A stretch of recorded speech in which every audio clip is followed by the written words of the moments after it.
तो ये आप कोरोना फैला रहे हैं या कोरोना रोक रहे हैं?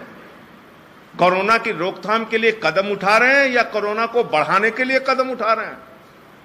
कोरोना को फैलाने के लिए कदम उठा रहे हैं? कोरोना का प्रसार करने के लिए कदम उठा रहे हैं? और अपनी हर लापरवाही पर, हर गुनाह पर, हर आपराधिक लापरवाही पे अगर सरकार ये सोचती है कि बार बार पर्दा डालने से काम चल जाएगा, तो इससे काम होने वाला नहीं। इससे लोगों का जीवन तो जा सकता है, हो सकता है कुछ दिनों के लिए आप इस महामारी को छिपा भी लें, लेकिन इससे मैं बहुत साफ तौर पे कहना चाहता हूं मुख्यमंत्री जी से और उत्तर प्रदेश की सरकार से, भाजपा के नेताओं से, कि ऐसा करने से आप उत्तर प्रदेश की जनता के जीवन को नहीं बचा पाएंगे, बल्कि आप उनके जीवन के साथ जानबूझकर खिलवाड़ कर रहे हैं। और कहीं ना कहीं पूरी की पूरी भारतीय जनता पार्टी ऊपर से लेकर नीचे तक इस देश की जनता के साथ, उनके जीवन के साथ खिलवाड़ कर रही है। हमारे देश के प्रधानमंत्री बहुत अच्छा उपदेश देते हैं, बहुत अच्छा भाषण देते हैं, लोगों को तमाम सलाह देते हैं, ऐसे ना करो, ऐसे ना करो, इससे घर से ना निकलो, बच के रहो, भीड़ में ना रहो। और अगले ही क्षण बंगाल के चुनाव की रैली में व्यस्त हो जाते हैं। देश के गृह मंत्री बड़ा बड़ा रोड शो कर रहे हैं बंगाल में, लोगों की चिता बिछी हुई है।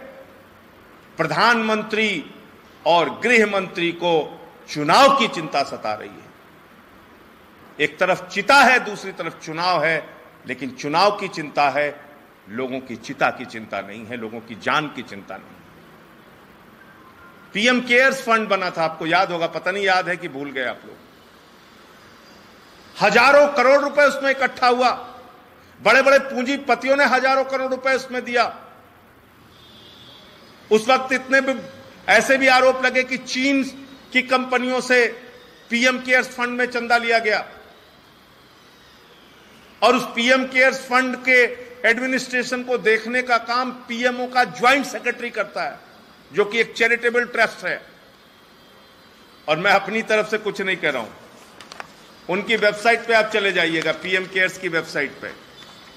इसमें क्या लिखा हुआ है, दो खबरें मैं आपको दिखाऊंगा। इसमें क्या लिखा हुआ है, ये पीएम केयर्स की वेबसाइट पे लिखा हुआ है कि पीएम केयर्स फंड से 2000 करोड़ रुपए 50,000 ventilator, made in India ventilator खरीदने के लिए दिए गए।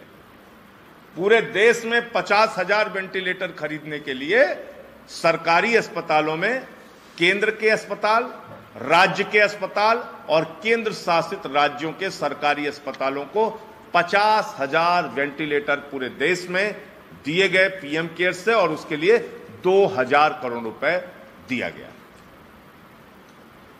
और 1000 करोड़ रुपए माइग्रेंट लेबरर्स के लिए दिए गए, और 100 करोड़ रुपए वैक्सीन बनाने के प्रयोग के लिए दिए गए, उसके रिसर्च के लिए दिए गए।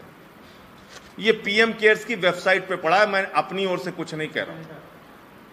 अब आ जाइए, इसकी सच्चाई देखिए आप।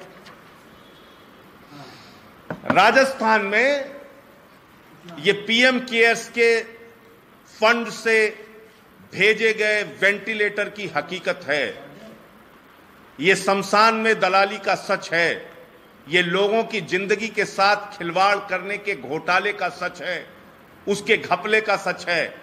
राजस्थान में जो वेंटिलेटर पीएम केयर्स के माध्यम से भेजे गए, उसमें से 90 से 95% वेंटिलेटर फॉल्टी हैं, खराब हैं। वेंटिलेटर में भी घपला, वेंटिलेटर में भी घोटाला। पीएम केयर्स के पैसे से खरीदे गए वेंटिलेटर में ऐसा घोटाला कि उसमें प्रेशर ड्रॉप होता है। उस वेंटिलेटर का इस्तेमाल जिस व्यक्ति की जिंदगी के लिए किया जाएगा, उसकी तो जान चली जाएगी। प्रधानमंत्री जी, इसका हिसाब पूरी की पूरी भारतीय जनता पार्टी को और इस सरकार को, देश के प्रधानमंत्री को देना चाहिए, जो पीएम केयर्स के फंड को लेके सीना ठोक के कहते थे कि इसको कोरोना की महामारी से लड़ने के लिए इस्तेमाल किया जाएगा। यह इस्तेमाल हो रहा है। पीएम केयर्स के फंड में वेंटिलेटर की खरीद में घपले और घोटाले का यह मामला सामने आया है। इस पर देश के प्रधानमंत्री को और उनकी पूरी सरकार को जो पीएम केयर्स को जस्टिफाई करने में लगी थी, उनको जवाब देना चाहिए। आप लखनऊ सुन रहे थे। आप